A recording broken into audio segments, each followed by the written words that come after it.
Hello, everyone, and welcome back to Carl's COVID Comics Challenge, where I read a bunch of random comic books that I purchased at my local comic book store to help support them during this COVID crisis. And they're all random back issues that have come out in recent times, selected by the staff there. I just called. I gave Legend Comics and Coffee a budget. They picked a sack full of comics for me, and I picked it up through their drive-thru. This is something you can do locally with your local comic book shops. I would highly recommend doing it. They're all offering different services and different delivery methods. I would encourage you to look into that and be a little more spendy if you're able to in this time of need, because the comics industry, especially comic book shops right now, aren't in the best place. There's a lot of doubt and a lot of confusion as to what this is going to look like at the end of this COVID pandemic. So for the time being, they have staff, they have families, they have a business, they have a community that relies on them for a place to kind of act as a clubhouse, as well as a place to buy retail merchandise, and they would really appreciate your support. So encourage them with your words, encourage them with your dollars.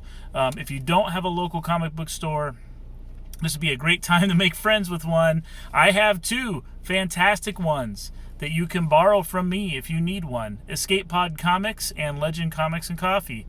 Both willing to ship. If you, have books that you're looking for, not the best time to be overly specific, but I'm sure they're more than happy to accommodate a few requests. But the best thing to do is to help them out in their time of need is just buy stuff. Buy stuff they have, buy stuff they have a lot of, buy stuff they're not going to sell very easily. If they'll allow you to talk turkey with them, offer to buy dead pull files or pull file material that was ordered, but people's economic situations have changed thanks to the virus. These are all the ideas that I throw out there constantly. If you need further information, please get in touch with me either in the comments section here or wherever you're seeing this, or you can reach out to me, carlsmithwriter at gmail.com or at carlsmithwriter on Twitter. Anyway, I read 4 comic books, so I better get busy because people hate when these things get long, apparently. This is the 8th. I think this is the 8th episode of Carl's COVID Comics Challenge. And I have 3 Marvels and 1 DC to go with today. And they're a mixed bag. This is what I expected it to be like, not 3 terrible ones all at once. And unfortunately, not 3 amazing ones all at once. But I chose 4. I had some time today. I will start with Marvel. Another one kind of related to that Marvel's X, I think. I don't know what they're doing as far as this relaunch or launch or readdressing of this sort of format of comic book. Alex Ross painted covers. Doesn't mean that Alex Ross painted anything inside. It's weird to see the connecting material for what is basically an anthology comic book be focused around Nightmare, I think his name is. He was around in the 90s, and he's not as scary as Alex Ross paints him, and I just don't understand what's happening there. Didn't really understand where this is going, how it fits in with Marvel's plans or their status quo. That isn't to say it's terrible, it's just that I don't understand what it's doing. It was an anthology, the stories weren't fantastic. There was a really neat one to look at that Steve Rude did the art for. I like Steve Rude a lot. But the story was dumb, and the other stories were really lackluster. The one in the middle, there's one about Spider-Man, and it's done in this really strange, almost like chalkboard looking format, and the art is good in that I like the style, but for a comic book that's carrying a story, I didn't love it. And I felt like it made it harder to understand what they were getting at with the narrative of that piece, and it was boring as heck. So I would say for $5, you could better spend your $5. I would give this maybe a 3, maybe a 2 on my 5-point scale. The only reason I give it a 2 is not because it's low quality. It just, I don't know what to do with it. It doesn't have a story to tell me. I don't know where it fits in with anything. As fun as it is to see Hulk envision himself as an entire team of Avengers, it just was kind of dumb. So Marvel, number 1, I don't know. You guys probably know what the plans are for that particular initiative, and it makes perfect sense. But to me, not so much. I want to take a moment to mention this entire first wave of comic books. I only got a couple days of them left, and I had to go buy some more, which I did today and did through the same process. I emailed ahead, told her my budget, drove through, got a coffee, got my comics through the drive-thru, got to say hi to the staff, who I love, everybody there, and drove away feeling good that I helped my LCS out, good that I had some amazing coffee, and good that I had another pile of comic books to start in when this one is gone.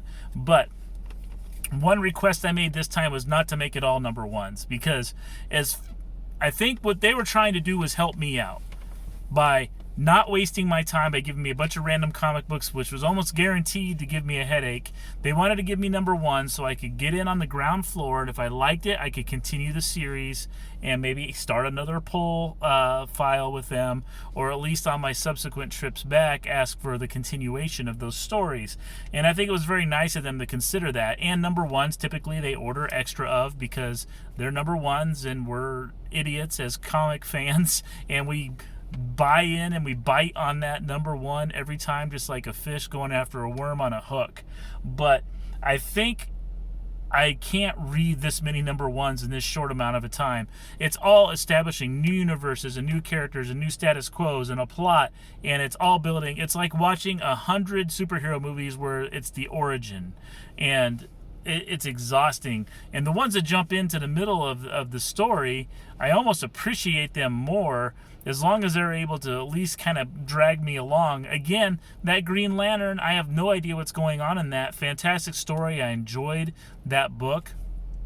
No idea the context of what came before, but they jumped right in. They just said, look, this is Green Lantern, this is what's happening, and they pulled it off. Again, they're exceptional writers on that book. Grant Morrison, has been around for a while and knows what he's doing, but it's hard to read this many number ones. I would encourage you almost to be chaotic neutral and read random issues like we did when we were kids. So enough of my soapbox. Back to this. The second one I read, Avengers Defenders, Tarot. Not Tarot. Carrots, but Tarot. This is yet another Marvel comic book in another apparent universe outside of the modern continuity. All the same players are there that you would expect.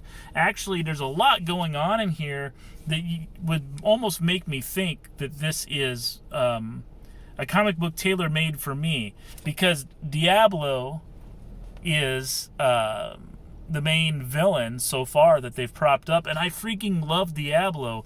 I've seen some wonderful villains that I love that I wouldn't consider A-list villains, so it's been exciting to go through these. The Wrecking Crew showing up, and now Diablo, and he's using some sort of mystical energy that he's gathered to make tarot cards that allow him to control or direct the actions of the Avengers, of the heroes, or even some of the villains. It's been really interesting. It has Silver Surfer in it. It has Namor, Iron Man, Hulk. There's some really cool stuff as far as who's involved. Valkyrie is in here, and it's the Valkyrie that I know and love, and she acts tough and doesn't take any crap off of Namor and his brooding emo ways. But I have no idea what's really going on or what the end game is going to be here. And the writing was a little wacky for me, but it was big and colorful, and some pages had several panels and some just had one giant one. There was a weird interlude that it's either another reality, or it's some sort of weird suppressed memory or a vision, and it's the Avengers fighting during World War II against one of the occult Nazi villains, and Captain America is Hulk. He hulks out and becomes the Hulk, and Namor sort of remembers this, but sort of not. So really strange. There's some mind games going on, a lot of mystic stuff. There's a reason I don't always love magic in comic books, and it's because it gets a little hairy And if they aren't good at establishing the rules, it feels a little just random, and this kind of felt that way. I would give this a 3 out of 5. I think I would read more of this. The colors and the artwork inside there were great. Matter of fact, they were so colorful and so classic comic book that there's parts where it should have maybe been a little more gritty and a little bit more less flashy, but everybody was bright green or bright silver or bright blue and red. Scarlet Witch is in here, Vision, he has greens, Sorcerer Supreme, Doctor Strange is in here. All the classic people that I love in Marvel comic books, except for the Fantastic Four, were in here. And I didn't love it. I just didn't love it overall. But I would read more of it, and hopefully it goes somewhere really cool. Unlike this one, Falcon and the Winter Soldier, #1, this posits a world where these guys have both been Captain America in the past, but they are now sort of like an undercover, loose cannon superhero detective agency. Not literally, but that's how they act. The writers of this book said, hey, what if the Winter Soldier was actually John Wick and Falcon was really Power Man? And we basically made a Heroes for Hire book. And that's almost exactly what this is. It's like Heroes for Hire meets Jason Bourne. And I don't love it. And the villain in this was baffling to me. It was like the worst of the 90s Marvel books when they just were throwing things to the wall to see what would stick. That's what this villain felt like to me. Maybe this book will redeem itself in the future. I used to really like Falcon. I don't really understand where his role is in the Marvel Universe right now. And I don't really have any feelings, positive or negative, for Bucky. But not the book for me. This was a lot of tough guy. You got to do this by the book. No way, man. I'm doing it my way. My way is the way of the gun. And I'm carrying my cat inside my jacket while I do it because I'm super cool. And it was fine. It's a 3-star. I would definitely read another one if it was thrown my way. But that ends up being all for my 3 Marvels. I had 1 DC, Inferior 5. Hoo boy! Let's talk about Inferior 5. I have no idea what to expect for this when I went into it. I read it. I scratched my head. I wasn't really sure what in the world to think of it. It had a backup story by Jeff Lemire about the Peacemaker of all people. I mean, come on. The Peacemaker to me is like a Judge Dredd ripoff, right? That we can't work with Judge Dredd, so we'll invent this Peacemaker. I think Marvel did the same thing. That there was a guy that showed up in the Thor book, either immediately before or after Simonson's run. I don't remember, and he sucked. But this particular book, backup aside, is apparently in Elseworlds. After I read it, I actually did something I told myself I wasn't going to do. I got online and tried to figure out what's up with this. And this is a 12-issue maxi series that after the release of #1 has been reduced to 6 issues. So maybe this is a collector's item because, it's wrong. It's, we have sharp eyes as collectors. We're going to notice that this baby's ended on 6, and we were promised 12. That's an error. That's a variant, right? Even though this is the only copy that probably they ever printed. But not this literal copy, but this edition, this version, this printing. They did 1 printing is what I'm trying to say. This comic posits that Invasion, that quote-unquote loved event from DC's past, what if the villains were successful? And this is what happens in the aftermath. So the Dominators are in here. Matter of fact, that was one of the first things that really threw me for a loop, was there was like these images of the Dominators. Matter of fact, one of the members of the Inferior Five, which is a bunch of crime-fighting kids living in a destroyed America, and they're the only ones that think there's something wrong and something that stinks about the status quo, and there's murders and visions, and the kids are reading the Invasion comic book, which I don't know. I read this a couple times and I couldn't make sense of it, and Are people reminiscent and nostalgic for the Invasion event? I thought that was sort of universally hated. That image of that Dominator with the red Japanese-looking symbol on his yellow head on that first issue of that miniseries, that is iconic. I mean, I remember that being in lots of ads and posters and things, and I remember seeing it around, but I don't remember anyone ever saying, like, oh, that was the definitive event of my DC childhood. And here we are, what if? I suppose this is the answer to Marvel bringing back something like Age of Apocalypse and having a side story of what if the Age of Apocalypse was still in effect and things weren't going well for the mutants. There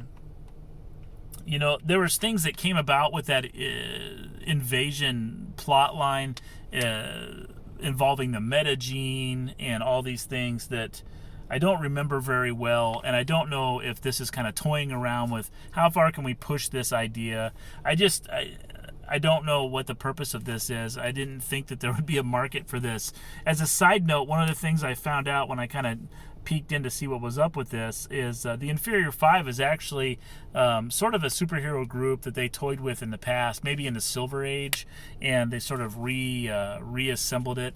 I kind of wonder if this isn't one of those things that they throw out there every once in a while to keep a copyright, to keep the copyright to the Inferior Five and to the Dominators and Invasion and all that other jazz. I just don't know what the purpose of it is.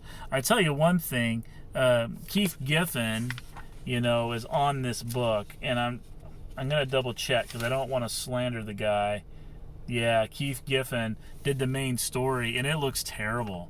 I remember him doing Lobo and liking it way back when, but every time there's an ad in here for another comic book and has art from that comic book, it just reminds you how bad the art is in the actual comic book you're reading. Just when you kind of get acclimated to it, you see another image and you're like, oh yeah, this sucks. This art is terrible. And Keith Giffen, man, what the hell? So one of the redeeming things about this one is there's an ad on the back for the Blu-ray edition of V, the original miniseries. And if you don't know what that is, you need to buy this and watch it tonight.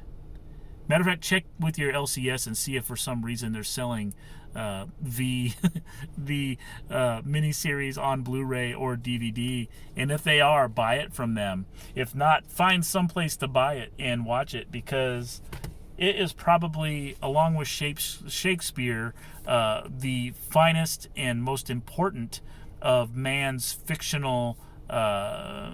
It's basically like the Aeneid or the Iliad. This is important stuff. I mean, you guys. This was the Citizen Kane of television miniseries events. And, very good. You should watch it. Some of that is joking, some of it's not. I actually love V, and I actually hold it in that sort of high regard, although I'm completely aware that it's probably garbage. But anyway, 4 comic books, and that last one, I would give this a 2 out of 5. So no thank you on that one. But not a bad night. If I got 4 comic books and 2 of them were 3 out of 5, I got to see Diablo, I got to see Silver Surfer, I got to be confused as heck by the return of villains from an event that I never really connected with and only have vague memories of. It wasn't a bad day. Comic books are like that. Comic books don't have to wow you every time. That's the point of them. They're just throwing stuff out there. Do you think every episode of a Flash Gordon serial was magic? Or the Radar Men or Tarzan? Not every Tarzan movie was fantastic. But they're taking those intellectual properties and just saying, well, what if this happened? And here's a story, okay? There's things you like with that. There's characters you like. Let's take that, set that aside. Later on, we'll try this again. And they're resetting up. They're blocking the stage, and then they're running their show. And sometimes they're fortunate, and you get a long run of something that's very substantially important to you, or meaningful to you, or inspirational to you. And sometimes they swing and they miss. And that's the problem with reading all these number ones, because these are all that big idea, elevator pitch. What if we do this? You get the green light. We do it. I read these number ones and like meh, meh, meh, meh. But I'm not really giving them a fair shake for the completed vision. But that's the fun of comic books. Not everything is awesome. Think of your favorite comic book that had a long run back before they started renumbering everything as seasons, or they quit at number 12 of every series. But think of your long run, like Fantastic Four. Was every issue magical? No, not at all. There were some real stinkers, and especially when they started doing tie-ins with things like Secret Wars 2, or they had some big thing happening in another book that they needed to push. So the thing with comic books are we read those. We almost enjoy the bad ones as much as the good ones when we're not spending a lot of money on them, because that's just the way comic books be. And you can read a bunch of 2 out of 5s and not be angry at the medium. And that's exactly what's going on here. I've got some 3s, I got some 4s, and I've got some 2s. It's the ones that I really don't have much taste for. And I'm still looking out there for some good number 5s. But not expecting them. I'll be happy with 3s all day. So support your local businesses, support your local comic book shops, buy some comic books that you normally wouldn't read. None of these are things I would have bought had I walked in and chosen them off the shelf on my own. So it's been a joy to go through them and find things that I like about them, even if the whole story doesn't appeal to me. It's fun. And it's a great way to support these businesses that build communities, that build inviting environments for all sorts of people, and sell us the things that we love to help us forget about this doo-doo-soaked pee-pee hole, or pee-pee-soaked doo-doo hole, that is America right now. And it's our fun excursion from our day-to-day life. Let's be there for them so they can keep providing this stuff to us. And also, it's just the right thing to do. Let's take care of each other. These are folks trying to make a living, and they've got to eat too. Just because they have key books up on the shelf behind the register doesn't mean that these people are all independently wealthy. They're eking by, and retail's a brutal game regardless of what you're selling, and we want them to be there. We want them to be there at the end of the tunnel here. So support them, find a way to help them. If you need some help with brainstorming how to do that, hit me up. I've got lots of ideas, just not enough money to put it into place. And until next time, thanks for entertaining me by watching these videos and sharing them. And I'll see you tomorrow. I love you. Stay healthy. Stay away from the virus. If you get the virus, stay home. Try to avoid each other as much as you can in person. But whatever you do, don't completely cut yourself off from the outside world. Stay in touch online. Talk about comics. Talk about Animal Crossing. Talk about Bloodshot the movie. Whatever it takes to just keep some sense of normalcy and human connection, so we all don't go crazy and weird and depressed. And if ever there was a time that proves how wonderful something like comic books is, it's this time, when you can just kind of sink into a chair and lose yourself in a fantasy world. And hopefully, if you're lucky, it's not Agents of Atlas. See you next time. I love you.